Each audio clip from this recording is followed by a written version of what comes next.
What is going on, everybody? Welcome to the next episode of the Intentional Life Podcast. I'm your host, AJ Selby. This is my wife, Amy. How you doing today, beautiful? I'm great. Good. How are you? I am good. So, this is the podcast where we talk about life. We talk about just how being even just a little bit intentional can have a major shift in your relationships, in your career, in the rest of your life in general. So, in case you're new here, make sure you check out the Intentional Life Pod on Instagram. If you're watching on YouTube, thank you for being here. If you're listening on podcast, fantastic. Thank you so much for listening. We're just growing this thing. We're figuring it out.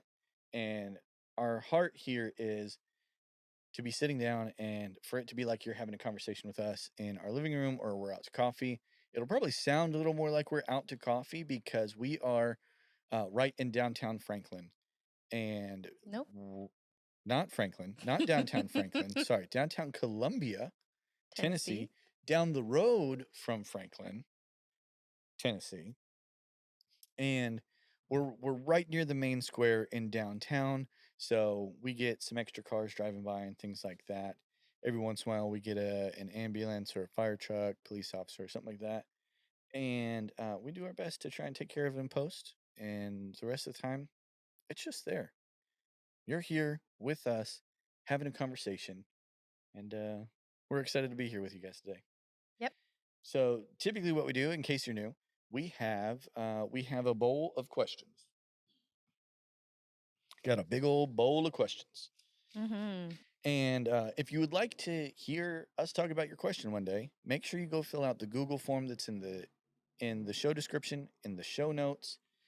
It's in the link in bio on Instagram and all the things. So make sure you go check that out. We love hearing what our friends want to learn about. And we're not sitting here saying that we know everything. We definitely don't.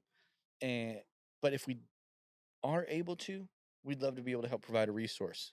And so if we don't know the answer, we'll point you to something. So yeah. Awesome. Is it my turn? Who's picking today? I think it's my turn. All right. Yeah. Okay. Oh, that's a thick one. Yuck. Thick boy. Okay, so this is 2 questions. Okay, shoot. How to balance work-home life when working long hours and overtime, and how to make your job, your ministry, bringing Christ into more aspects of your life outside of church. Yeah, this is a great question. And I think in some ways, I think for Amy and I, it hits a little too close to home for us right now. I recently got a promotion at my job, and yay! which is great, and I'm very grateful for. And it has, in order for me to perform well on that job, it has required extra hours of me.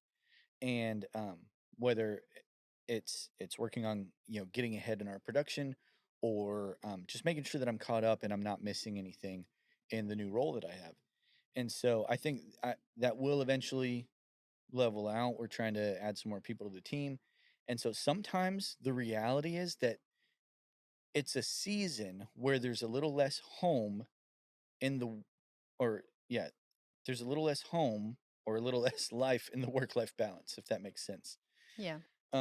Where in that season, there are other responsibilities to take priority. But the key is to make sure that it is a season. Are you taking steps with your leadership, with the people that you work with, to make sure that it is just a season? Is your spouse on board with understanding this is a short period of time? Can you help me out with extra things at home?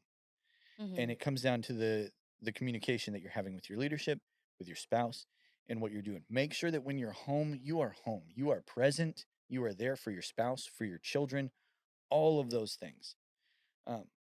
If this is something in the long hours that end up going for longer than a season, and by a season in this case, if you're working 60, 80 hours a week for more than 3 months, that's a problem.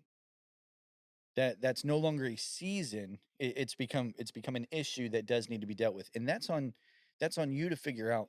Do you want?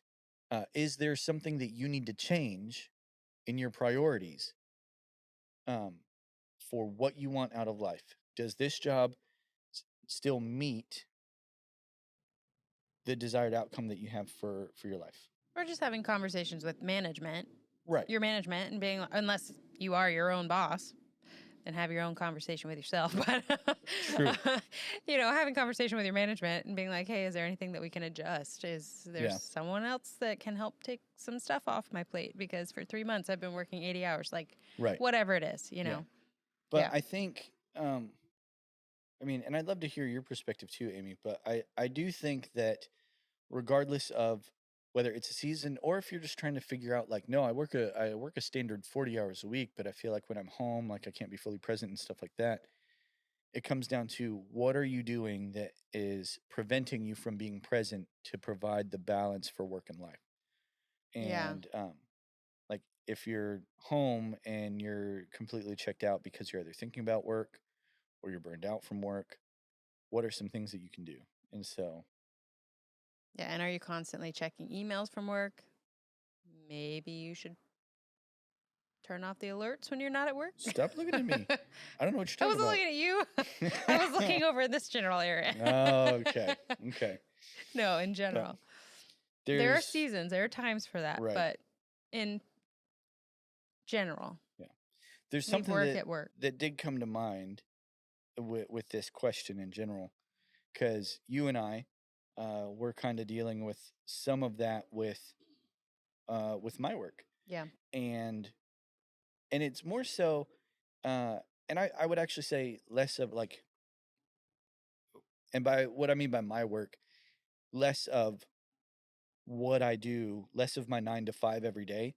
But I've said in another episode, and if you know me, you know that I constantly have other projects going on the side. Mm. And so I would come home, and then I wasn't fully present to spend time with Amy. And I would be, we'd be watching a show and spending time together, but I'd be on my phone or on my laptop working on other things. And when doing that, uh, we ended up having some real conversations where Amy told me, she's like, it feels like you're just not here. Mm-hmm. And I had to take that and translate that into, I know that I'm driven and it's difficult for me to rest, and I need to learn how to rest better to show my wife that I'm hearing her, that I understand her. And one of the things that I started doing, because I would come home and in my mind, efficiency is king, right?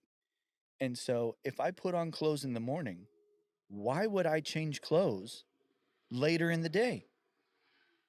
I only need to make one pair of clothes dirty for the whole day. But what I started to figure out doing is that when I would come home, and she'd give me a hard time, she'd be like, why are you still wearing hard pants? And what I figured out that helped her and me was that when I got home, if I went and I changed my clothes and I put on my basketball shorts and a t-shirt and my Crocs are key. Not endorsed by Crocs, but Crocs, if you want to sponsor us, I'm game. You can find us at the Intentional Life Pod. Anyways, I would put on my basketball shorts, my t-shirt, my Crocs. And that was the mental transition for me to say, I'm out of go mode and work for the day. Yeah. And I'm here to be at home with my wife. Yeah. And I know that we've kind of talked about it a little bit, but did you, like from your side of things, did you actually see a shift and a change? Like, did that, from your perspective, was there a difference when I started doing that? Yeah, to a degree, because I think there is that mental shift when, like, okay, work clothes are off, and now my comfy clothes are on. I know for me that shifts things. I think I saw some shifting with you with that. I feel like you were able to like let yourself relax a little bit more. Um, and you still multitask. You still like will do stuff on the computer or on your phone or whatever while we're watching a show or whatever. But yeah, when you started doing that consistently, I did see a difference and like a shift, because I think it helped you shift out of what you just said. You literally just said it, but shift out of work mode and into like, oh, I'm at home mode. Yeah. I can rest. Like there still might be stuff around the house we have to do, but like it's not the same intensity as when you're at work. Yeah. And I think too, when it comes to work life balance, it can be very easy, especially I would imagine, I'll be honest, I don't remember who wrote this question. I would imagine this person is somewhat similar to me in that they're very results oriented in their work and in their drive. And the thing that you have to keep in mind, whether it is something at home or something at work, is that uh, every yes that you give means you're saying no to something else. Mm-hmm. And you have to weigh that out. Because if you continue to say yes to a lot, it lessens the amount of time that you have to actually be able to say yes and do the things that carry more importance for you. Mm-hmm. And so when I began doing that, whether it was work or whether it was volunteer stuff or other fun things, I began to weigh it out and say, what's the importance for me right now? If it's not aligning with what is important for me right now in this season, it's okay to say no. Mm-hmm. And I should say no. Yeah. And so if it's work stuff that's taking away from your home time, from time with your spouse or your kids, it's okay for you to say no to some work things. It's okay for you to pump the brakes a little bit, to slow things down a little bit so that you can get the important things that you want, the thing so that you can connect in the things that are important to you at home. Yeah. Well, and I say, even if you're single, like this doesn't only apply to people who are married and have kids or, Absolutely. just married people. I mean, if you're a single person, like if you find, I mean, I know there are seasons when, especially when you're single and you're in the grind and you're just working hard because you want to pay your way through school, or you want to pay off school debt, or you want to save up for your future, or whatever that looks like. Whatever the reason is that you're like in it, for however many long hours a day. If you've decided like, look, I'm single, I'm going to run this long hours, I'm going to do it. Like this is the season I'm in. Well, then yeah, do it for that season. Find out what your boundaries are though with that, because just because you're a young person or a single person doesn't mean it won't run you into the ground either.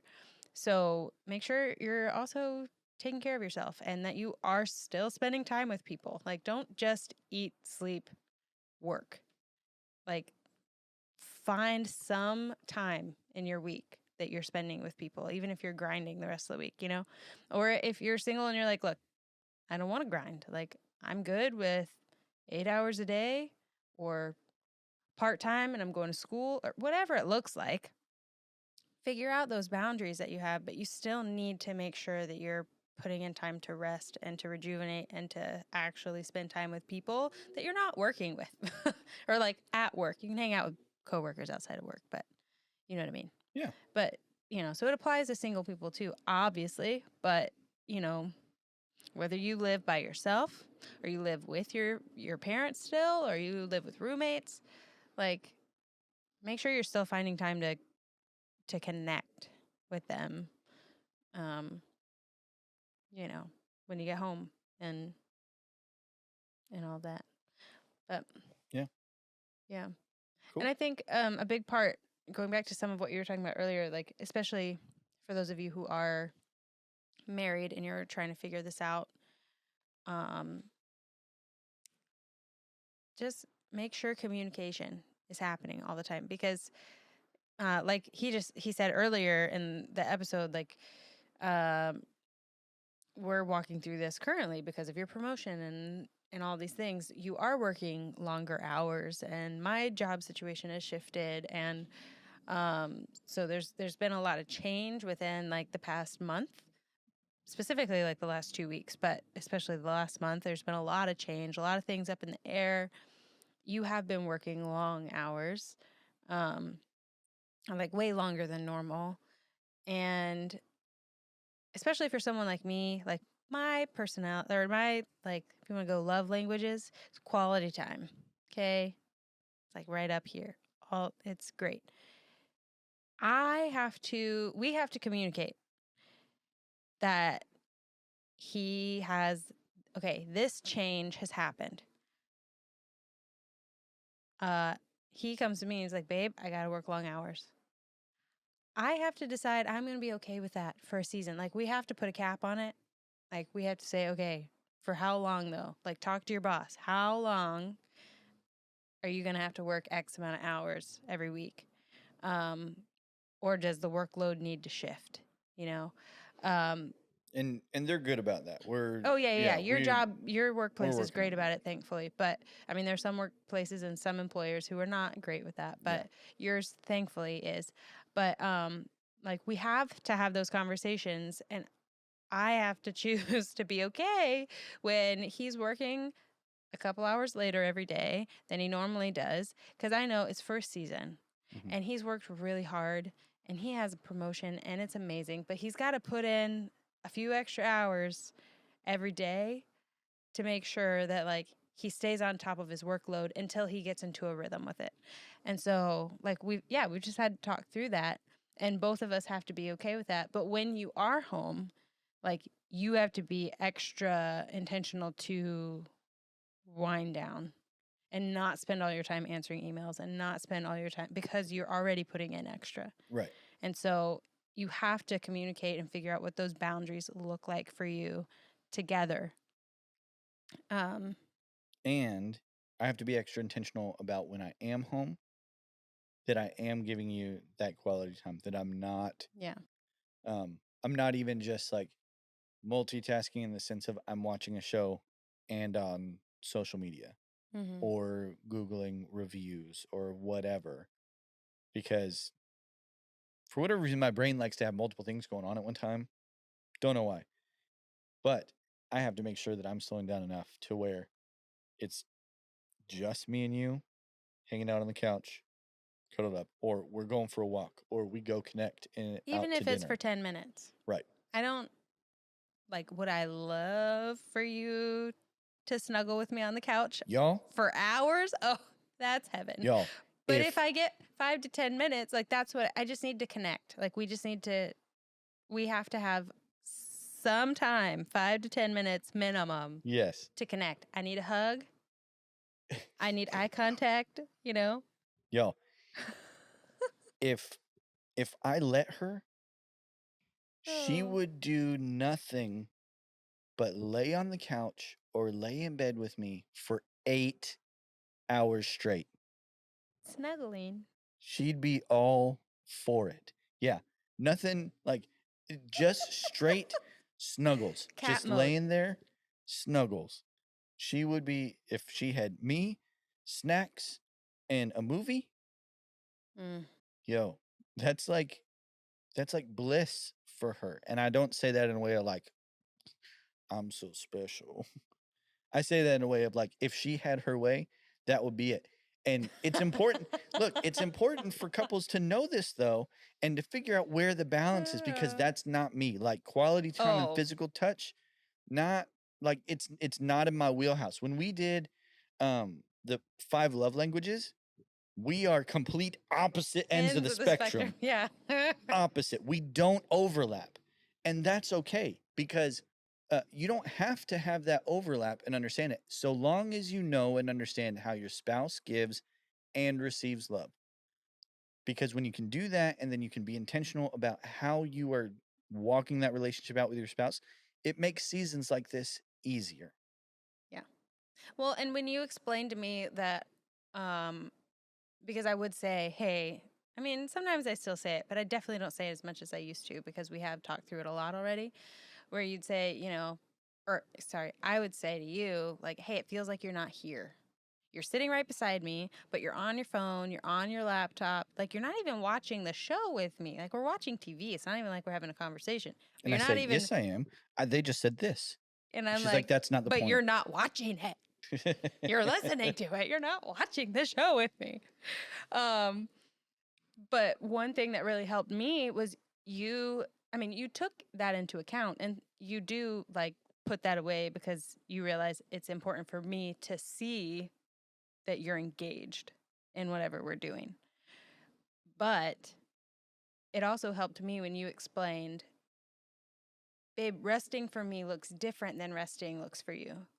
For me, I don't want to be multitasking because then my brain feels busy and I don't feel like I'm resting. It's too much. So I do I'm focused on one thing. Like, I could stare at the wall and just ponder things, and that's restful. That would drive you nuts. That Like, would bore I would me be out so of my content. skull. Oh my gosh. The things that I would ponder, it would be amazing. But you would go nuts. But you were like, babe, the things that help me rest is like when I am on my computer, on my phone, I'm not working. I mean, there are times that you are, but it's like when you need to. Yeah. Those are few and far between. But you're like, I'm like researching hunting stuff that I'm interested in. Like, you're looking into things that you're interested in. Or you're Things that bring me joy. Yeah. But so you were like, I'm doing something, but this is how I rest. It just looks different Yeah. than how you rest. And so that was important for me to know too. You weren't just doing that to zone out and not be spending time with me. So we both had to give and take a little bit in that space. But And what you're talking about there is stuff that we've talked about with multiple other people, especially early on in engagement and marriage relationships, Mhm. is that when it comes to communication, it's really important for you to learn how to interpret the language of your spouse. Yep. Not just what they're saying, how they're saying it, and just learning to interpret their lives and the things that matter to them, the things that bring them joy, the things that bring them rest, the things that stress them out. It's important to learn that. So Yep. We have another question we haven't even gotten to I yet. know, We're and running real short on time. we're running tight. So what's that other question again? The other question, are we going to answer it or save it for later, is how to make your job your ministry, bringing Christ into more aspects of your life outside of the church. I mean, we could nutshell answer that, or we could dive into it.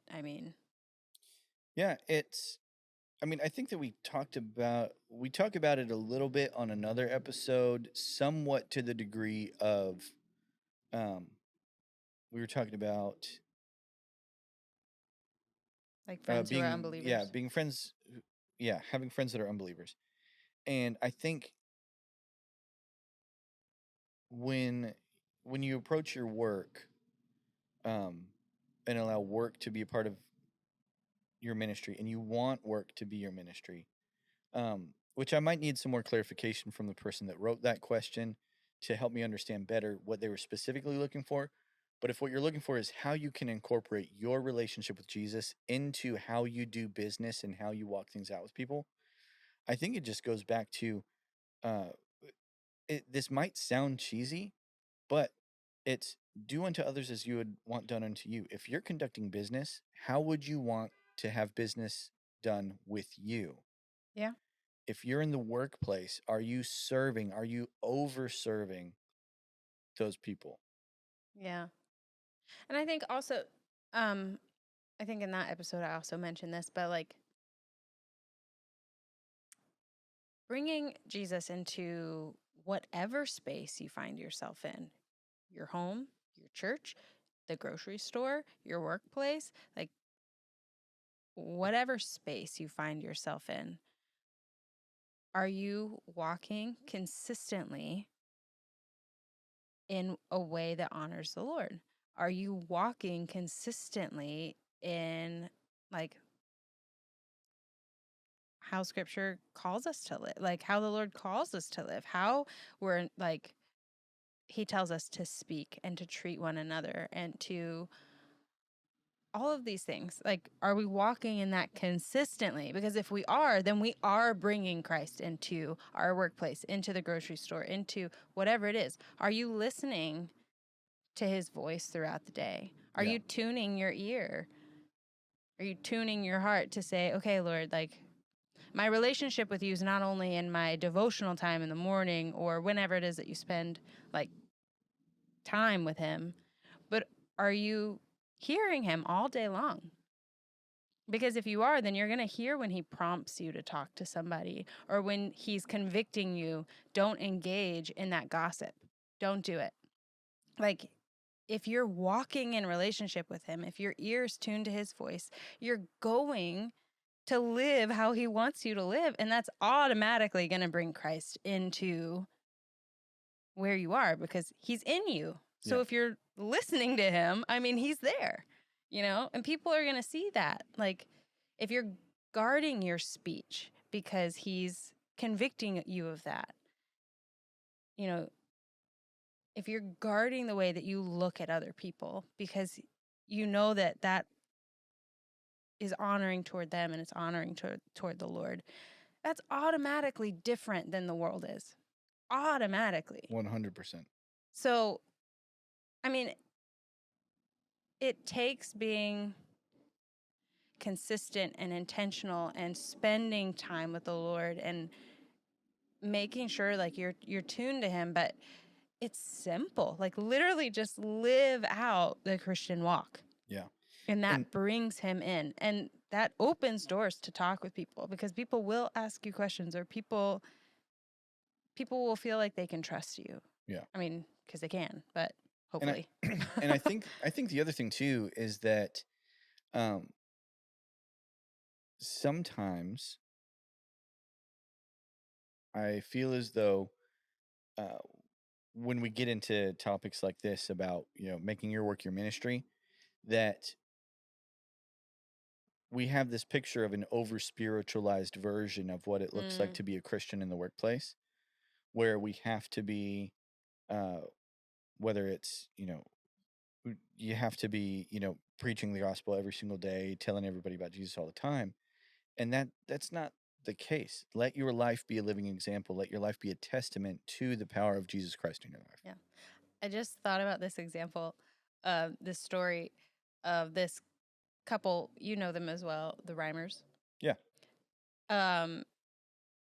This couple who I adore them so much, but they used to work at the ministry that AJ and I worked at in North Carolina. And the husband told me this story one time of, I think he worked at like a power company or something.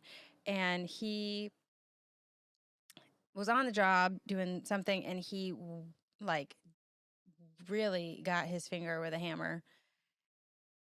And he said several of the guys he worked with, and he said he was like pretty much the only Christian that worked there, but everybody knew he was a Christian. And he like got his thumb with a hammer, and he said everyone like stopped and looked at him and was like waiting to see what would come out of his mouth. And he was just like, ow. And he was like, that was not what they were expecting. But he was like, they knew that I called myself a Christian. They knew that I like said that I walked with Jesus. Yeah. And they were waiting for proof, like what's about to come out of your mouth. And he was like, he never forgot that moment because it was like, what is gonna come out of my mouth?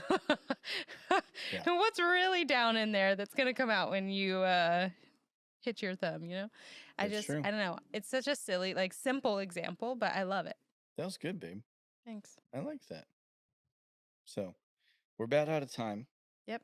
Let's do our. You want to pick a card? Let's do our card question thing. As they say in Princess Diaries, pick a card, pick a card. What? I do not know this. What's happening in this scene? It's her best friend, Lily Moskovitz. She has a cable show that only airs to 12 people.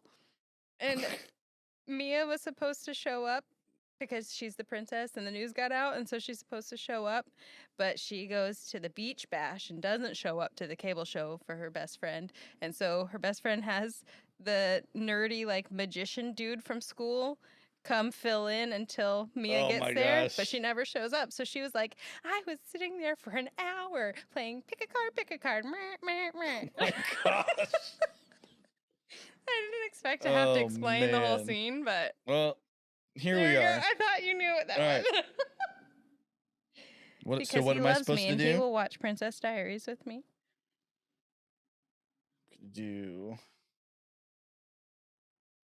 Oh wait, no, I want one of these say anything ones. These ones have more options. It's not just one. Okay. Indecisive people like me, that's not helpful.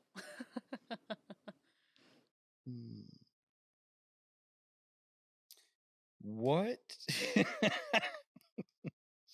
Oh no. I won't do. I won't do that one. That would be funny. But what hobby would I like most? Golly, I can't talk. What hobby would I most like to take up?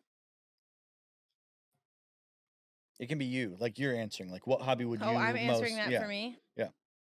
Off and on for several years, I've wanted to try pottery. Hmm. Mostly as a way to like just get out of my head and do something with my hands that I'm also like creating something. And if I mess it up, it's fine. I can just smash it back down and try again. Yeah. But I've like, it's a way to get messy, but it's still contained. I've wanted That's to try fun. that for a while Nice. and I haven't. Sweet. Mhm. That'd be fun. It would be fun. Tuck that away for a date night idea. Hey. Okay, what about you? For me, I think it would probably be like legit woodworking. Ooh, I bet you'd be good at that. Yeah, it's a lot of money for a bunch of the tools, though. I'm not talking like not just like flipping and refurbishing furniture. Like I'm talking. You mean like crafting like something out like of a block craft of it, wood? like put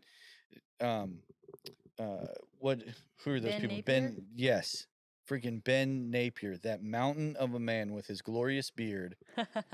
To get time in his shop. Ben, if you see this and want me to come to Laurel to spend an afternoon with you to teach me the ropes, dude, please, I'm here for it. But yeah, Ben, like what Ben Napier does, like he creates some incredible furniture, throwing wood on a lathe and being able to. He creates some of the coolest stuff. Yeah, so stuff like that. That'd Do be it. fun. So Goals, babe. Goals. So yeah, to those of you listening, to those of you watching, what hobby would you most like to take up? Let us know in the comments and in your review. Like, share, and subscribe this podcast because we just want to help people and have fun conversations like this. Make sure you follow us on Instagram and social media at The Intentional Life Pod. And until next time, I'm AJ. I'm Amy. This is The Pod.